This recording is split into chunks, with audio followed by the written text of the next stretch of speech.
Yeah, maybe. Okay, welcome everybody to today's seminar in Ecology and Evolution of Montpellier. For those of you who are online, as usual, you are in a webinar mode, which means that your mics and the cameras are automatically switched off.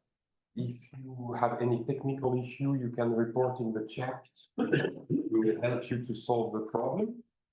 And otherwise, if you have questions to today's speaker, you can ask your question using the Q&A or Q&R tab, and we will allow you to open your mic and your camera to ask your question after the talk. And with this, I give the floor to Guillaume to introduce today's speaker. Hello, it's a great pleasure to have Pete coming here. Pete comes from a mathematics background in PhD. He did his PhD in Freiburg, Germany, on stochastic processes in space. And then he switched to biological applications in Plön with Anna Hausen. And then a postdoc with Florence Desbarres and François Blancard, who we know because they were here at some point in their PhD. And then he's now a teaching assistant in Münster University in Germany. And we'll talk about this. He will be around this afternoon, first at the CEF. If you want to talk with him, he'll be with Dan first, so first ground floor.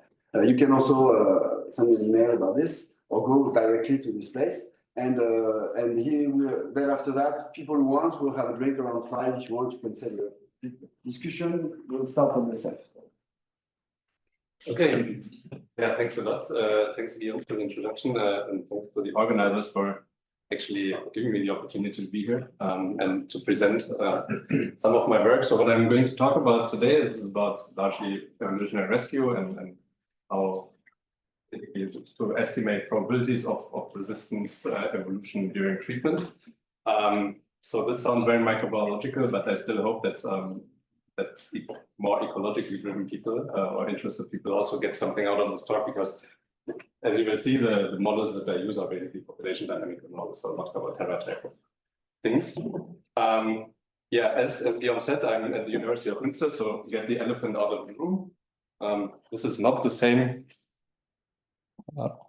Münster as where the cheese is from. So the cheese it comes from the French Münster and Alsace, but where I am, I'm actually up there in the north, close to Cologne.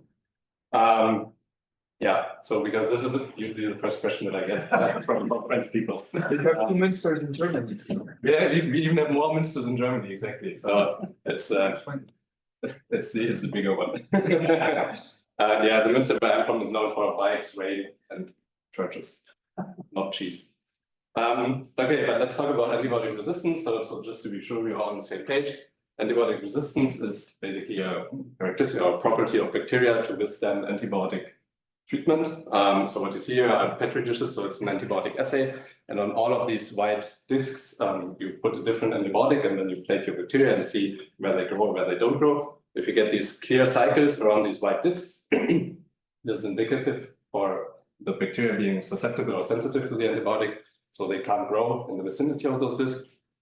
But if you then go, for instance, to the right Petri dish, you see that okay, for the 2 antibiotics that were applied at the lower 2 white discs, there's full resistance, so the bacteria are not inhibited to grow at all around those discs. So the slimy surface that you see on bacteria growing, right? And what I also want to point your attention to is that resistance comes in different flavors. So there's partial resistance or resistance always comes with the concentration that you are resistant against. So that you see in the middle or in the upper left antibiotic on the right side, there is some resistance, but not full resistance. So there is a small circuit, small clear area around the antibiotic. Why do we care about antibiotic resistance? So in general, it's interesting from evolutionary perspective because bacteria grow very fast, so we see evolution in the lab. But in general, it's also a public health problem. So now 5 years, no, not currently, but 5 years ago, it was estimated that around 1 million deaths worldwide are attributed to antibiotic resistance.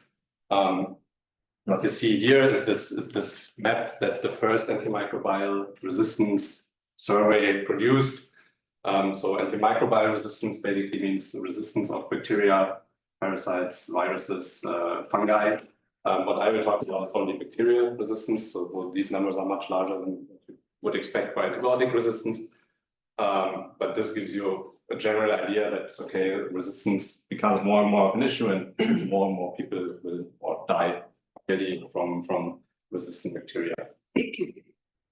So the natural question then to ask is, okay, can't we just hope to prevent resistance, right? And the history speaks against this, or the stats basically. So basically what we see here is we have the life years or timeline on the x-axis, and every single horizontal line in red is a different antibiotic that was introduced as a medical treatment, and the line stops when resistance was observed or evolved. And as you see, all of these lines stop eventually. The delay or the length of these lines is different, so there's quite some variation about how long it takes to develop resistance. But the key point is that it's inevitable. So resistance will always evolve. And so the question is, okay, if we can't prevent that, so what can we actually do? And the question that makes sense, in my opinion, in this case is then how do we limit the amount of resistant circulation? How do we create as little favorable conditions for resistance to evolve during treatment, for instance? So can we do something there? And this brings us to basically treatment strategies. And Paul Ehrlich in 1913, he said, okay, if you have treatment, you should do a strategy that corresponds to frappé fort and frappé vite. So he said that in French currency. And what this means is, okay, hit as early as possible is relatively clear. So as soon as you detect the infection, you should start treating. And hit hard basically means that you apply the highest possible dose of your medication possible. So with the idea to kill the infection fast. And Alexander Fleming later went along the same lines, so saying, okay, if you use penicillin, use enough. Make sure to use enough. And obviously these recommendations, they were not in the context of resistance evolution, but they were in the context of okay, patient treatment. So obviously this should always be the primary goal, right?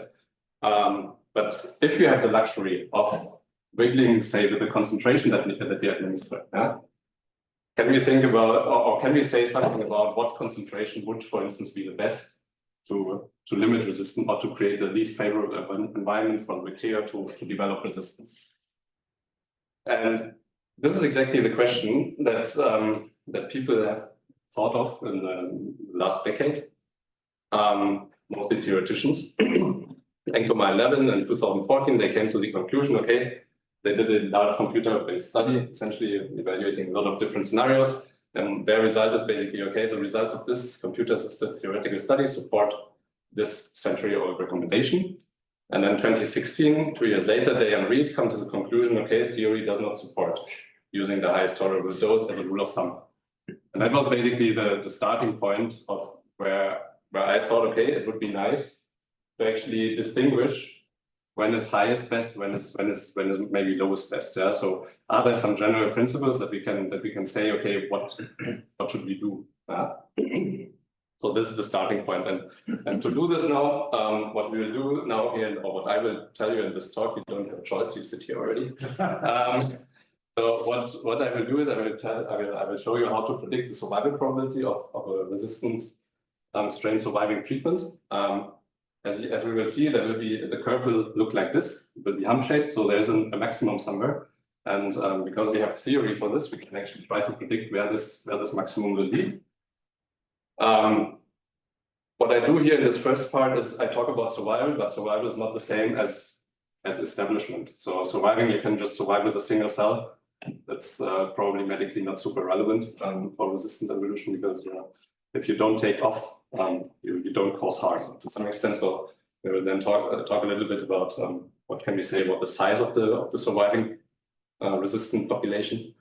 And then lastly, let's see how much time we have still left in the end. I will give a very, very short glimpse into how you can relate, how basically the results that I derive relate actually to systems. Okay, let's start with the survival probability. So we want to compute basically, so we have a bacterial population, we start, say, with a single resistant cell, and then we apply treatment. And then what we want to know is what's the probability that this single cell will survive, or its lineage will survive until the end of treatment. That's the idea. Yeah?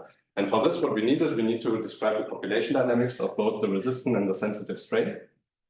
And the way we do this is by a simple birth-death process, essentially. Yeah. So we have the deterministic growth rate, as we call it. Beta is replication rate, delta is death rate. And then we have this alpha of C term, where alpha describes the effect of the antibiotic.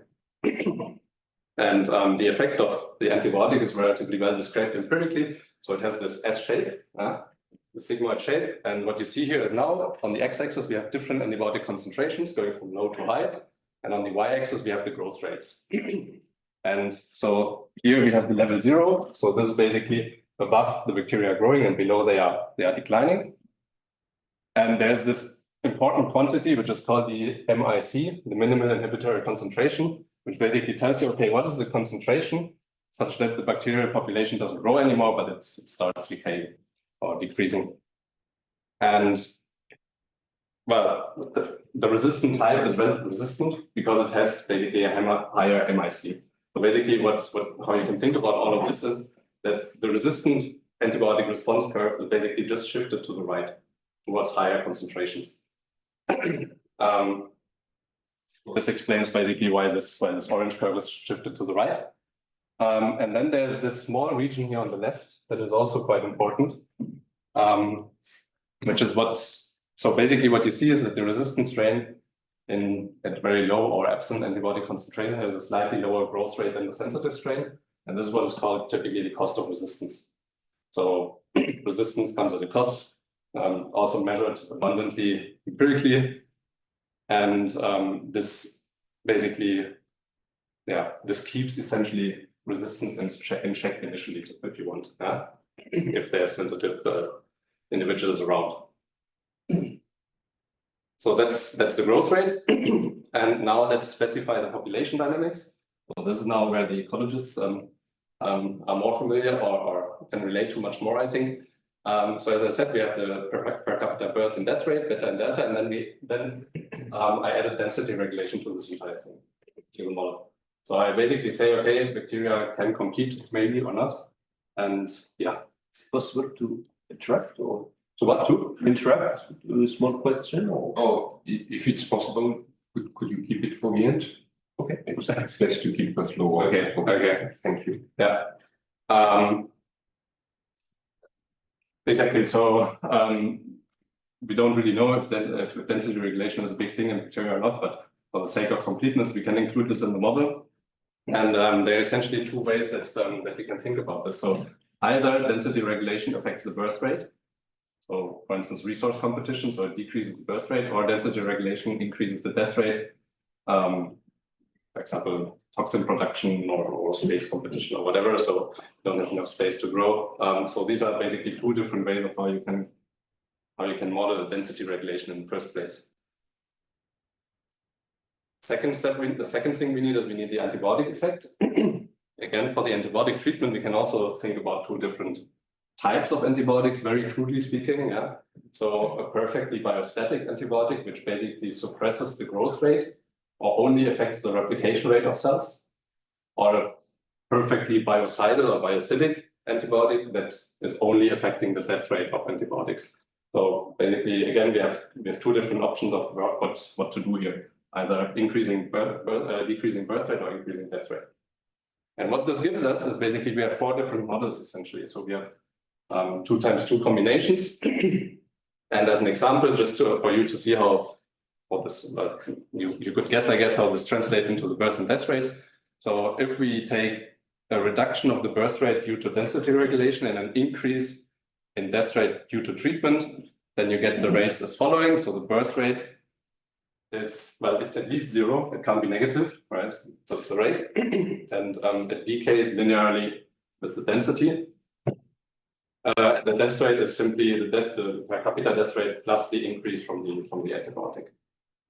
So, and you can look at all the different combinations, and you get different models. So this is when I simulate this model that stochastically. So let's say we start at some population size for the resistance for the sensitive strain. So the black line is a sensitive strain, and we add a small amount of resistance, or one cell in this case, to the population, and then you add the treatment, and then you look at, okay, how many or how do the trajectories look like that make it to resistance, and you see that the population sizes are actually quite diverse in the end. So there's a huge stochastic effect here when they start to take off, and but you also see that some of the lines, they don't make it at all. Yeah? So that's basically telling you, okay, we can basically ask the question, okay, what's the survival probability of the resistance strain until the end of treatment? And the good news is this problem has been solved in the 40s by Kendall. So he basically had a continuous time rate heterogeneous branching process that he looked at, so birth and death rates that are varying through time, which is the time variation. Now in our case, it's the density that changes, right? And so he comes up with this formula, finds this, and now with Mathematica we can actually solve this entire equation. And the beautiful thing is that we get a very, very concise solution for three of these cases. One case is ugly, so I won't talk about that one. But the other three cases solve beautifully to a very, very concise equation. And you can then basically look at these separate terms. So I've changed, well, not changed, but introduced some notation here. So the rho is basically the deterministic growth rate of the strain. So beta minus delta minus alpha. And S is a relative measure now. It's a selection coefficient, which is basically measuring the growth rate differences between the sensitive and the resistant strain. Yeah? And what you get then here is basically you can essentially disentangle stochastic death term effects, which is here the first term, and effects that come from competition. Yeah? And the nice thing actually is that so as a sanity check. So if you ignore density, so if you say there is no density regulation, then this just gives you the classical result of survival of birth death without this time homogeneous rate. It's 1 minus d divided by b, death rate divided by birth rate. So that makes sense.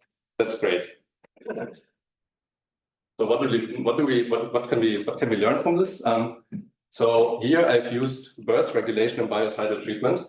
And now a natural question to ask is, okay, what does density regulation either on birth or death rate change?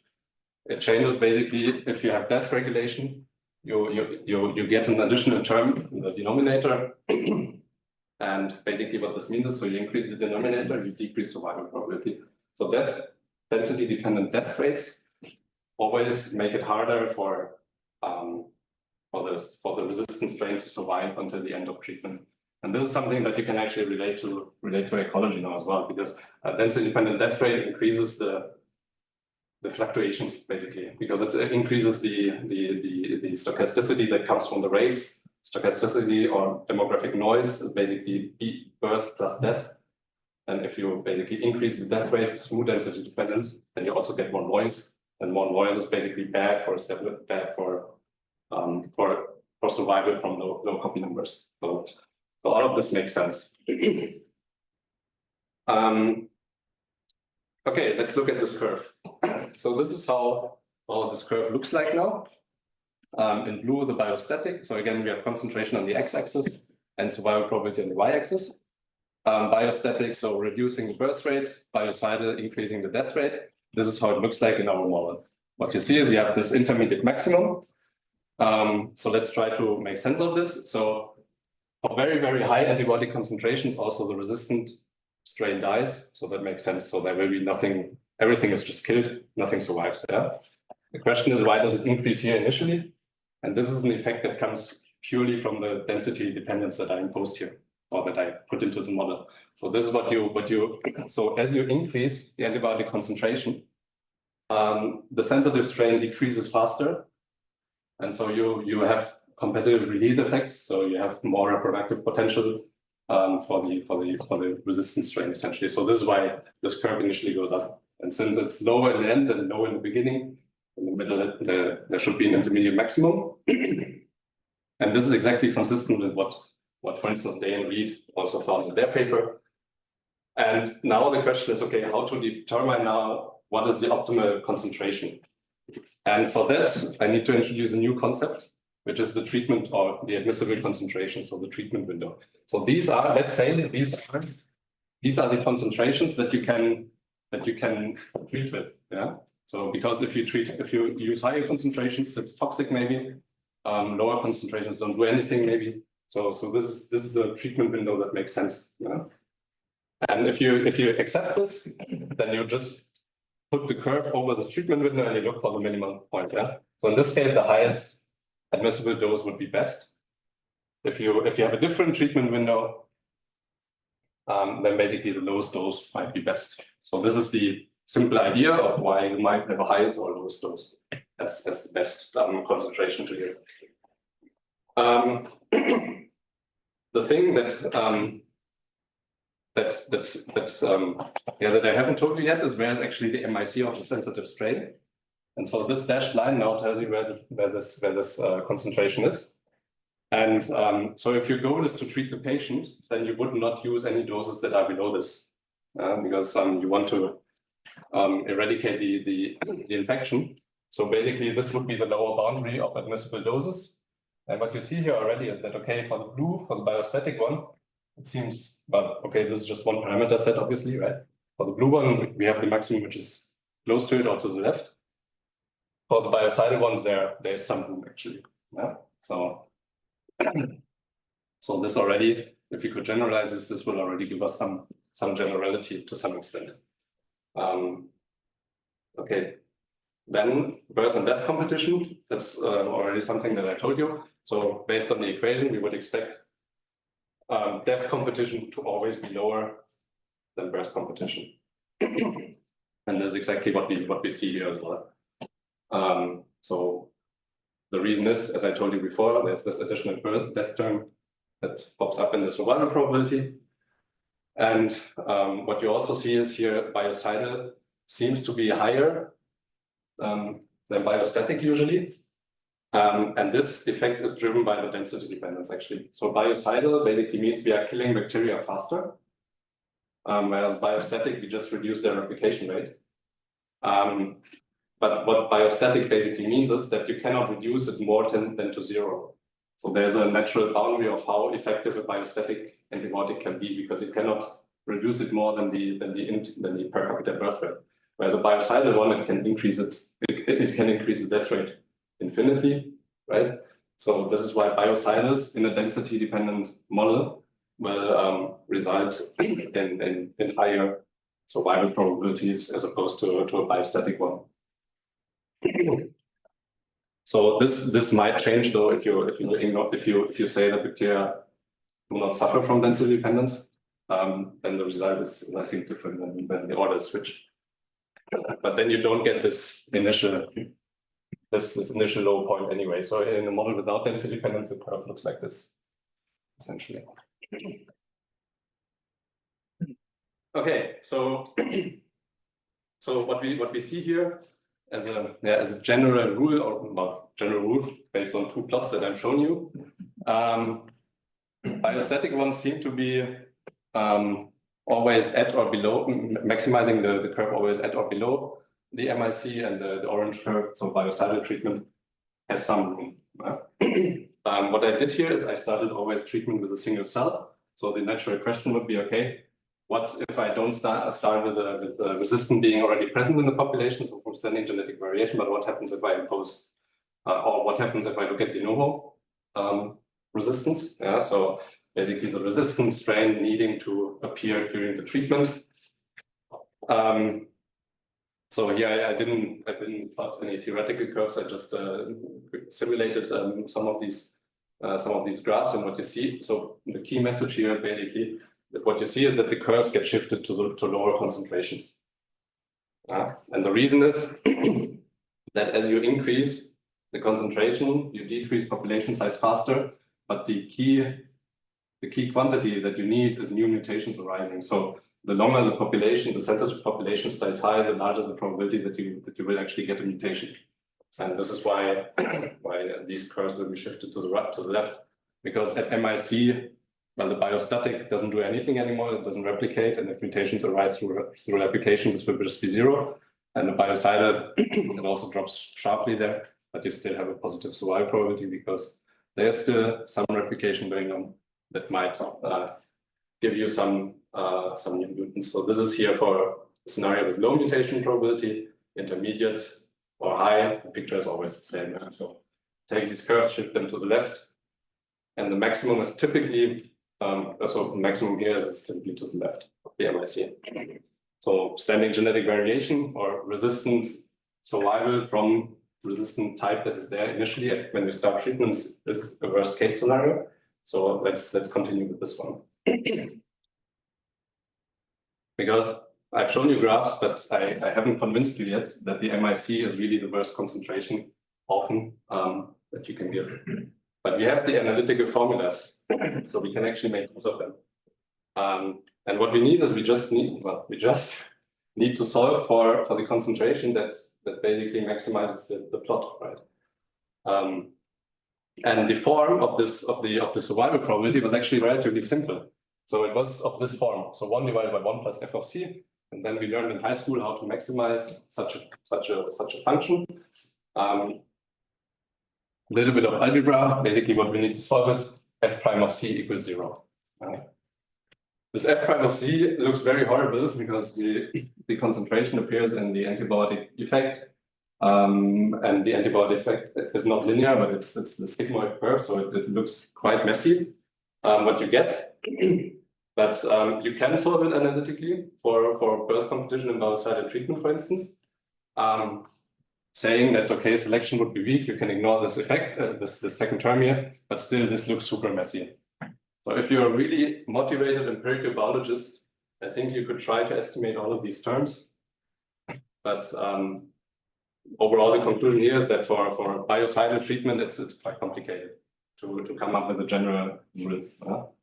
If you knew your antibiotic response curves, so with alphas, then you can also estimate the derivatives of the alphas. You know the selection coefficient, which is basically the difference between growth rates of sensitive and resistant strains. So you can numerically put numbers to most of these things, but still it's a very clumsy condition. So biocidal is complicated. Biostatic, we cannot solve this directly, but for biostatic treatment, you actually you can ask the question, okay, what is the growth curve? What is f prime of c doing when I'm below MIC? And so basically I can put an upper boundary for the highest possible concentration so that f prime of c is still increasing. And the condition that you find there is basically per capita growth rate minus the antibiotic effect. And what this tells you, but of the sensitive strain, and what this tells you is actually the resistant strain does not affect the maximum. Actually, it's just the sensitive strain that is doing the job here. And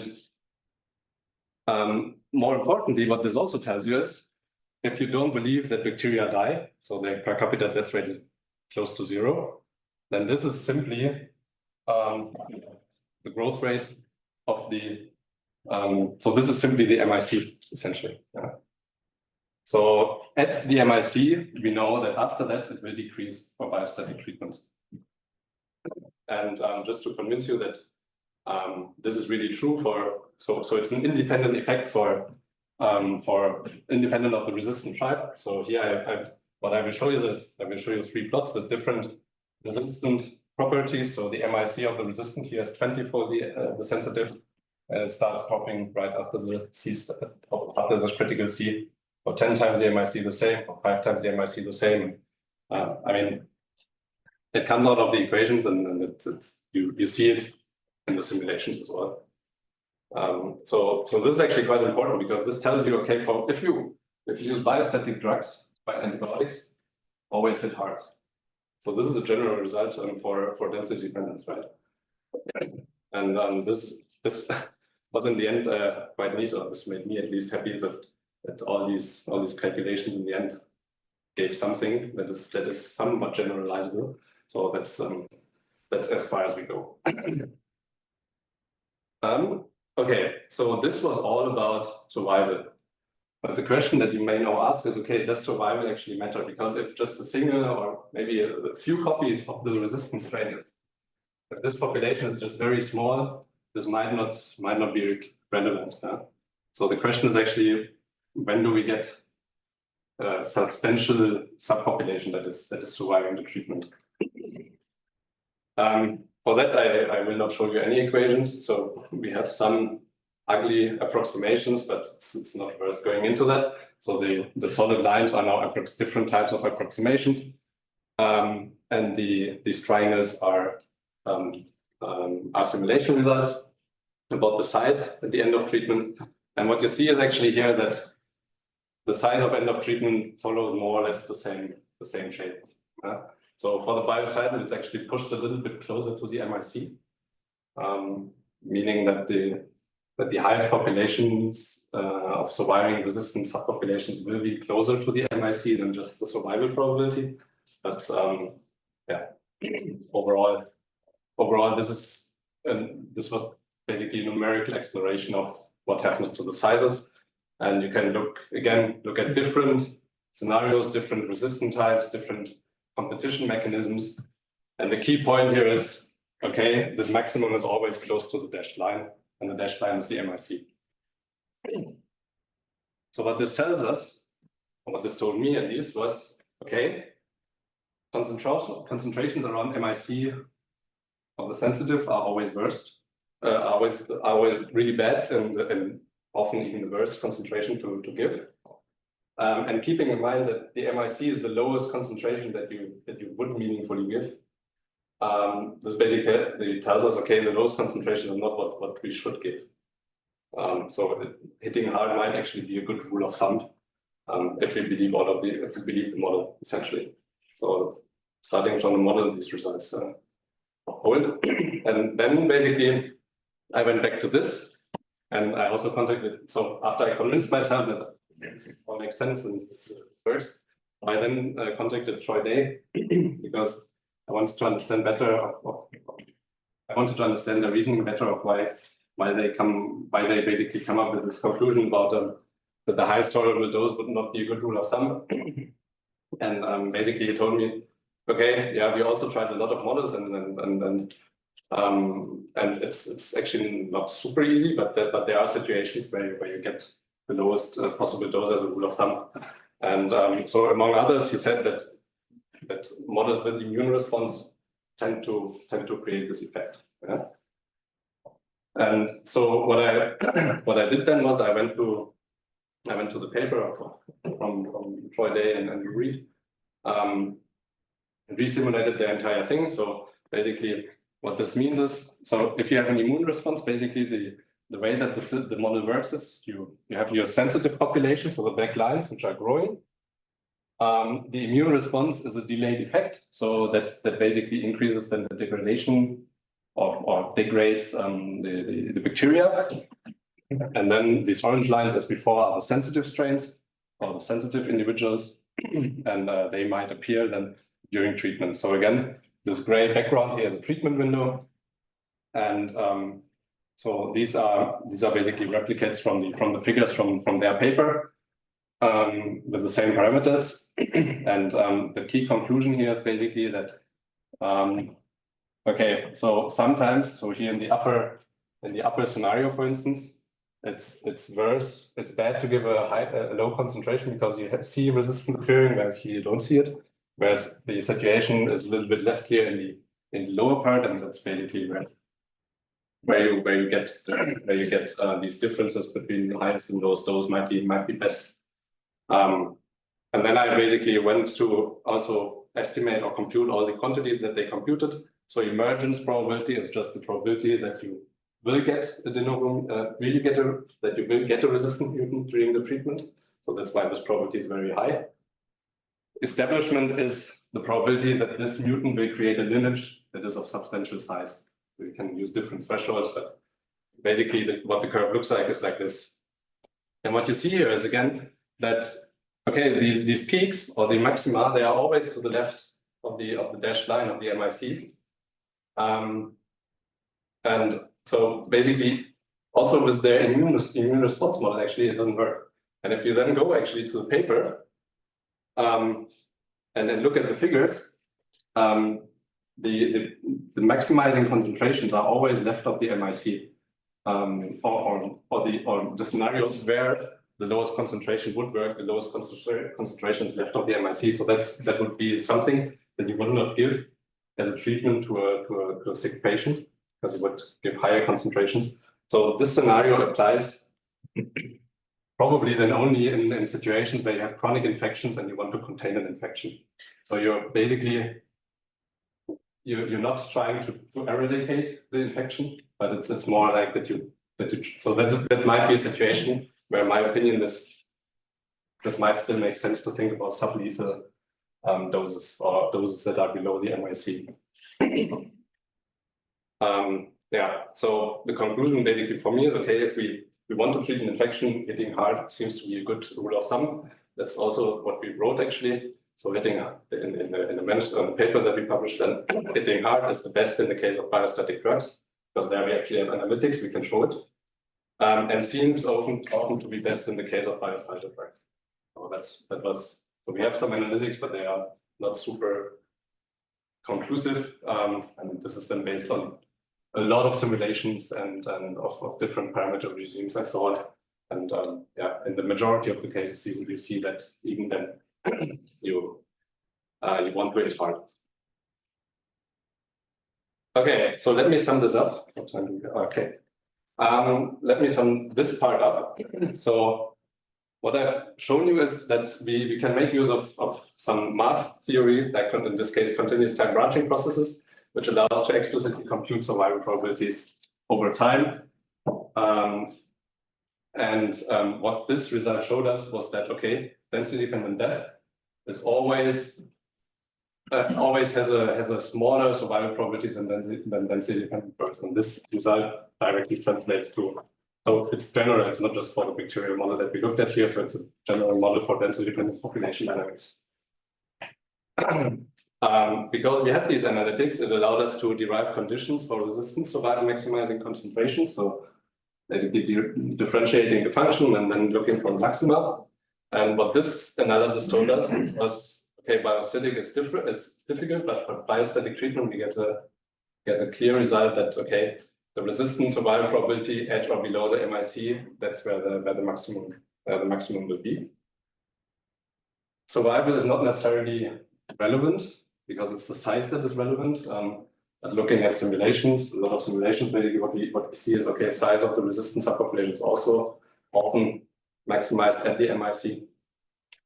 And lastly, yeah, to get this conclusion, as I told you, so I ran a lot of additional simulations using different antibody response curves and whatnot, different models, and they all gave the same general result essentially. I do not talk about those more because you don't learn much more from them, because the analytics are just increasingly complex and there's actually nothing that you, or I didn't manage to do anything.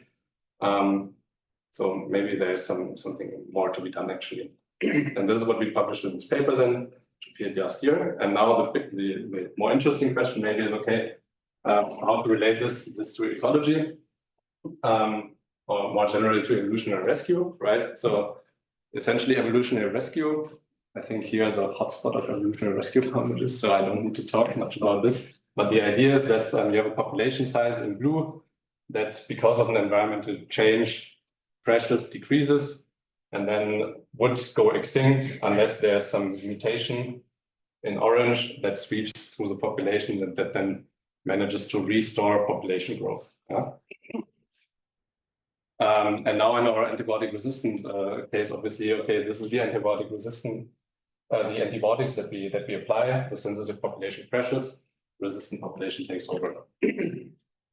And so the way that I think about all of this is that, okay, we actually have a very general population dynamics model here. So we have a competitive Lotka-Volterra system of two strains.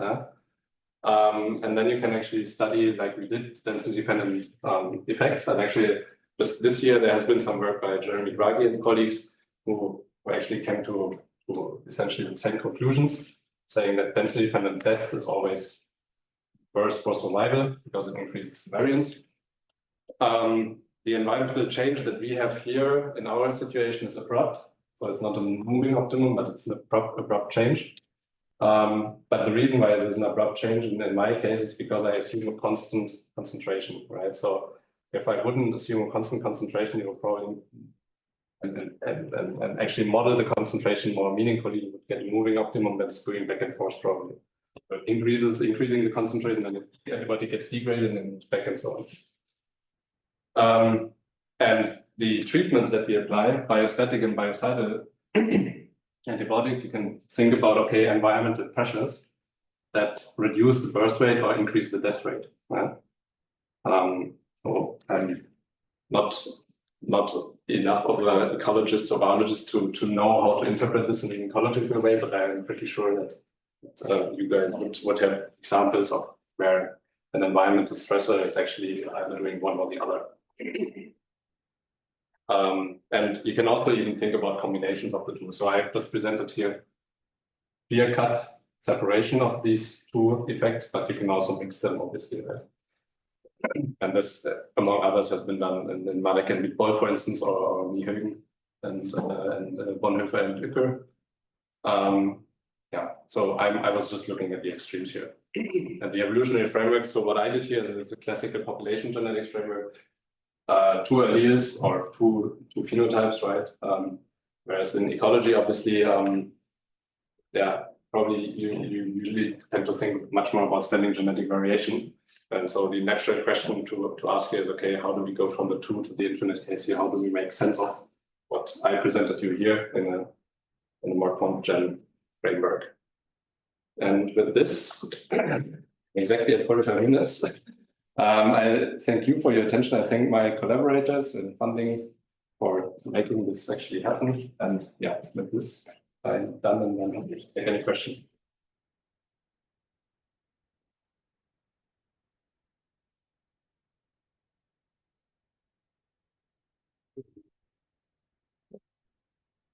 Right. Well, I wanted to ask a question because I wanted a clarification about the genetic assumption that you were making further.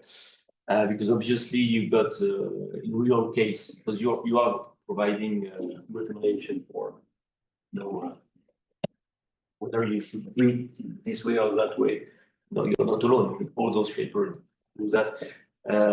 It's important to consider that you got multiple mutations, something you mentioned also at the end of your talk. But I think more importantly, the fact that initially it was not totally clear to me what the assumption is with respect to the mutant you are really considering, because yeah, you mentioned that there is this trade-off, possible trade-off, but then the size of the mutation itself, and if you generalize the fact that you got multiple mutations, some with small trade-offs, some with larger, and then multiple hits, which obviously makes a huge difference for the rescue issue. No, exactly. So I was about to ask you about clarifying genetic assumption. No, exactly. So yeah, thanks. Exactly. I was not clear about this. So it's really, as I said, now in the end, I fix the traits initially, and then I fix the MIC of the resistance, I fix the MIC of the sensitive, I fix the cost of resistance, and then I look at at what happens essentially. But you're completely right. So in a more realistic scenario, you would actually have you would use a proper mutation kernel, and then you have different mutations or mutants that are occurring at the same time or close to the same time, so they're interfering with each other as well. Maybe even at least in the density dependent case, right? And if you just think about exponential, then it doesn't really matter. I think the key point is the fact that some mutants are very low cost but very kind of low resistance. Yeah. If they can persist, then you got double hits and stuff like that. So Yeah, no, you're completely right, and I mean this will also make a difference. But so you have a constant antibiotic concentration, right?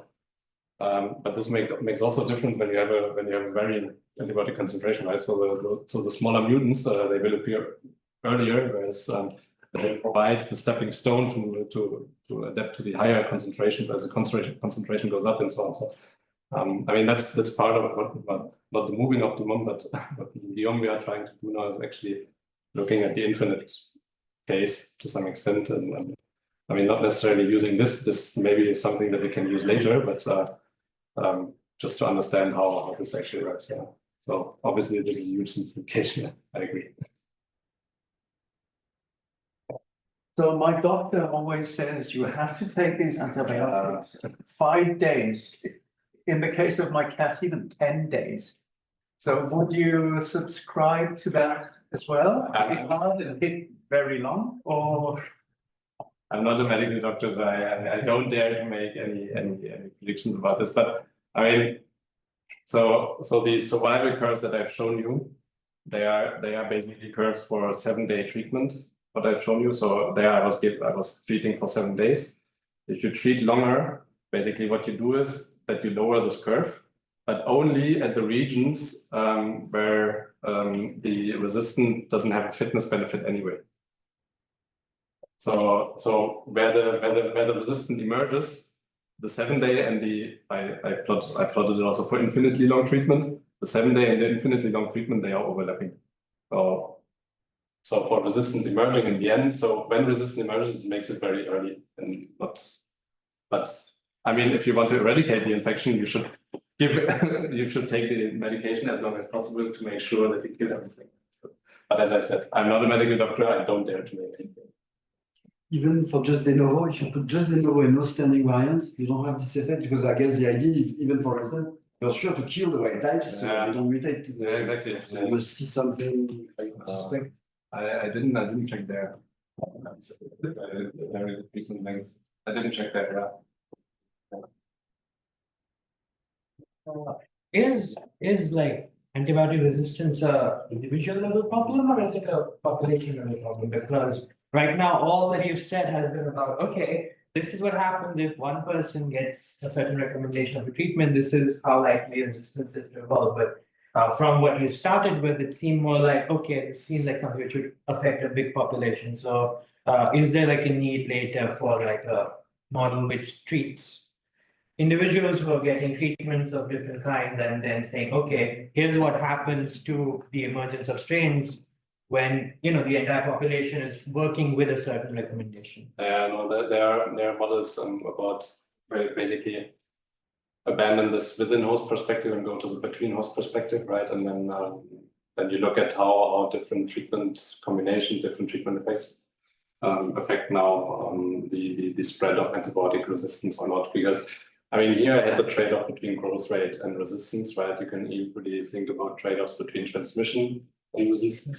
So I think this is maybe something that Sylvain knows much more about than I do of how to do this in a paper. So yeah, I think there's one paper by Hildegard, I think, where they tried to connect the two scales, so within and between host scale. The horizontal gene transfer. No. That was something. It's a big issue for that. Yeah.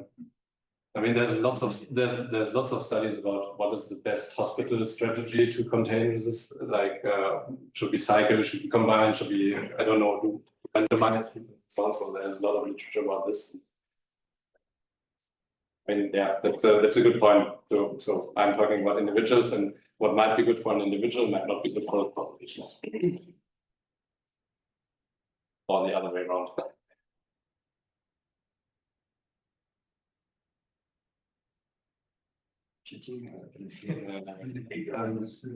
In my memory of 12 days of root thing, a very important part of both the experiments that tested the thing and models is that for any dose, they were creating a population initially that had a given amount of resistance. Sometimes in the experiment, it's half of it. If it was a cancer, the guy has half of his tumor is resistant. The guy is more or less dead, and we're asking, can we prolong life before that? That's how But when they did models with various doses, they didn't update this amount of guys already present that resist. What I mean. So I wondered, in your model where you allow for the density, one guy exactly. One guy.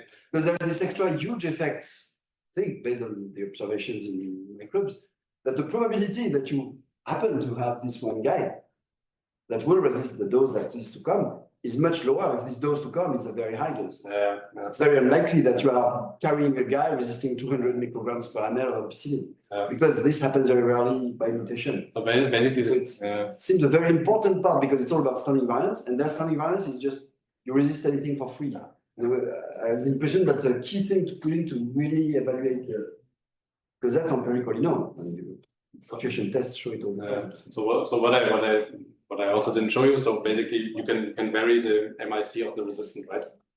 Basically, what is happening that from this model is that if the MIC of the resistant is closer to the sensitive, you shift these entire curves to the left.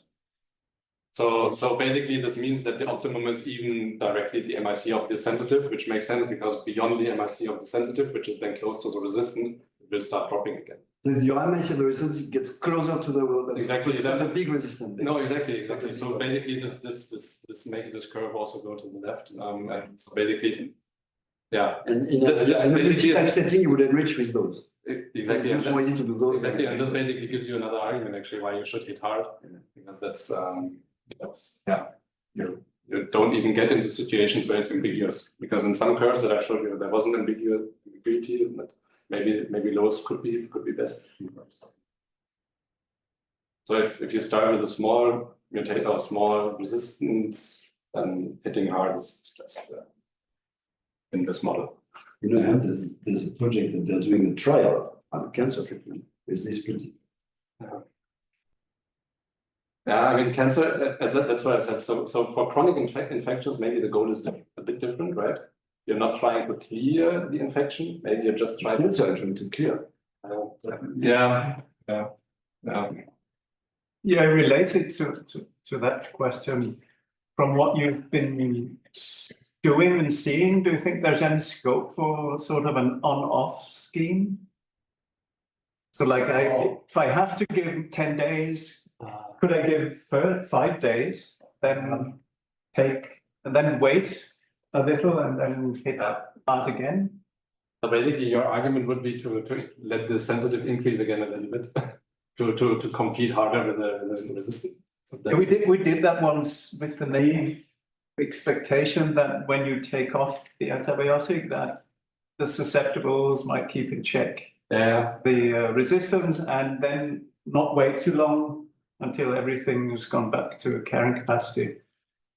Of course, it didn't work because when you take the antibiotic off, the densities are low and there is literally no competition with resistance. So I think the problem is that the densities need to be so high to see actually a density regulation effect, right? Maybe that's the problem exactly, to just get the exponential growth curves again. So I know that Loic, Marek, and Alphonse before they looked at cycling, so basically on-off treatment exactly at this. I don't remember exactly what the conclusion was. But they did some analysis on this, so I can send you the paper if you're interested. But yeah, I don't remember the exact conclusion there.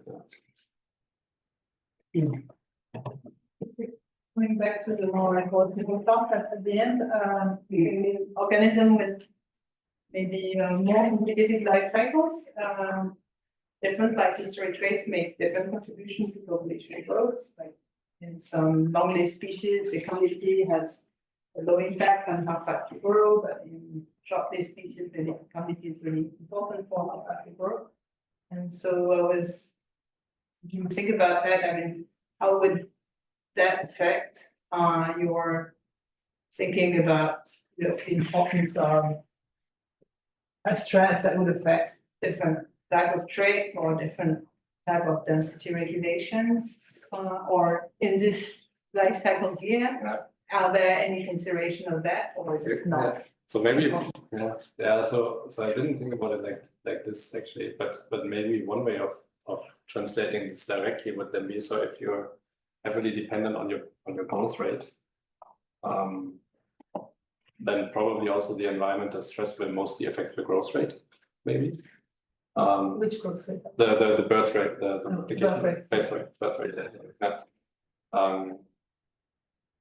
Whereas if you're more long-lived species, and you get then the death rate is maybe more important quantity. I don't know actually.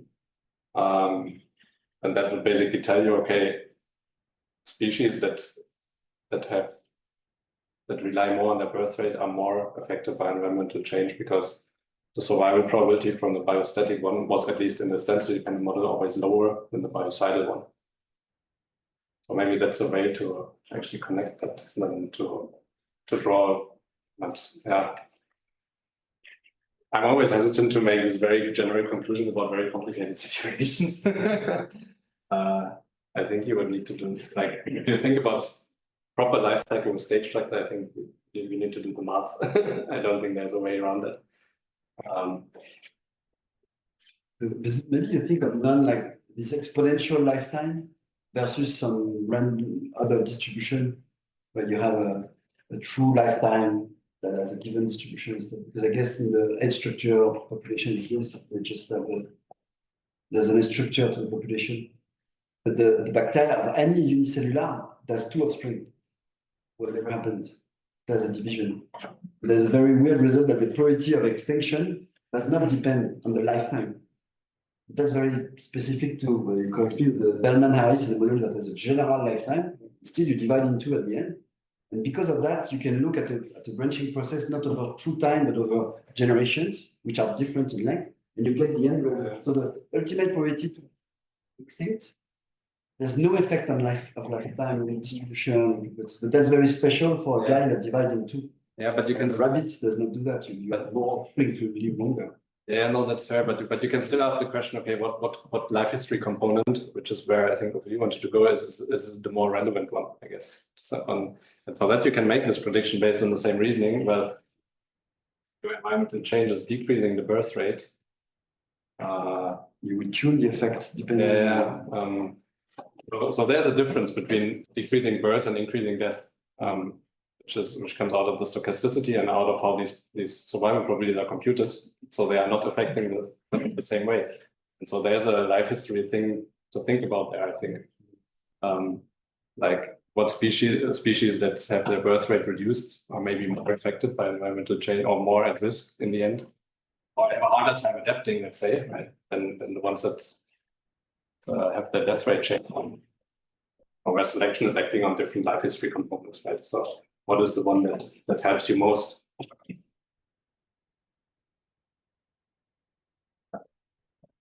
So I was thinking about the potential arguments in favor of heating.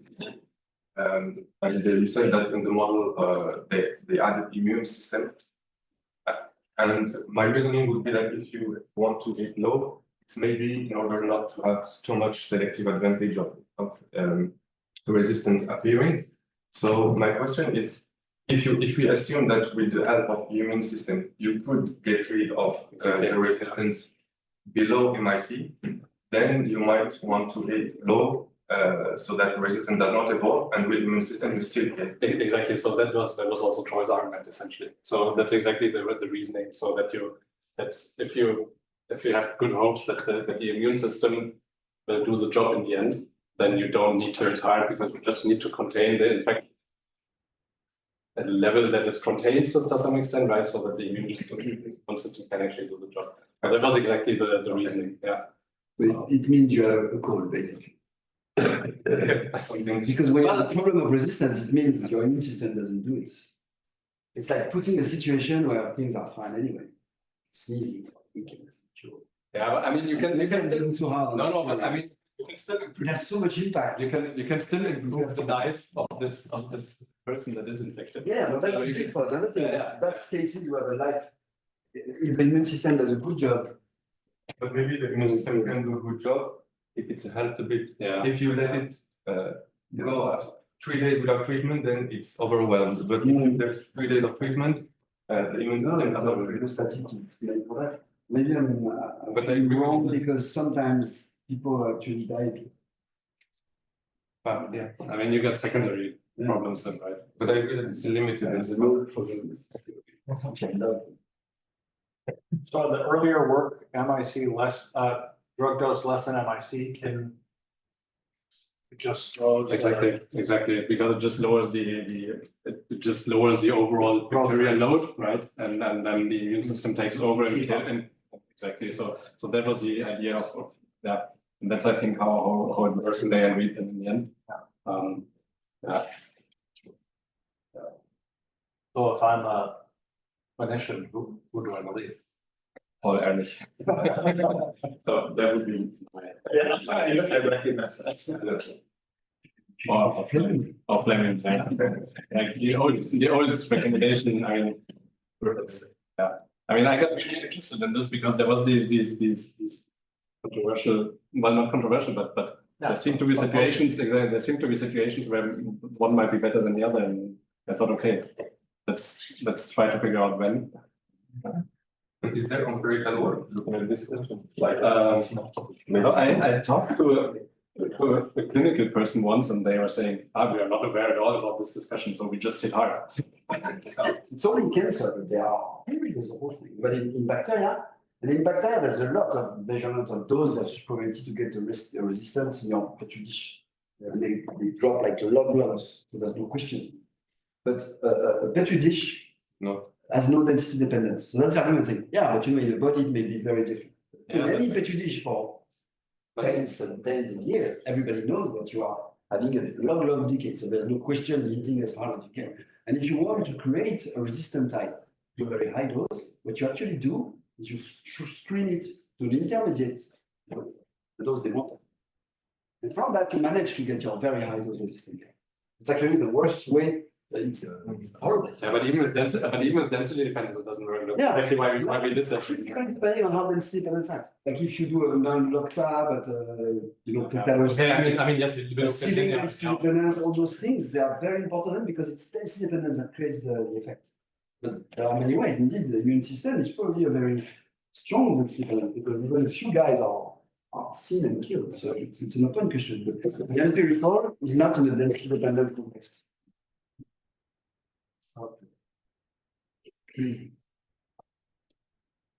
okay, we close the session. Thank you very much again.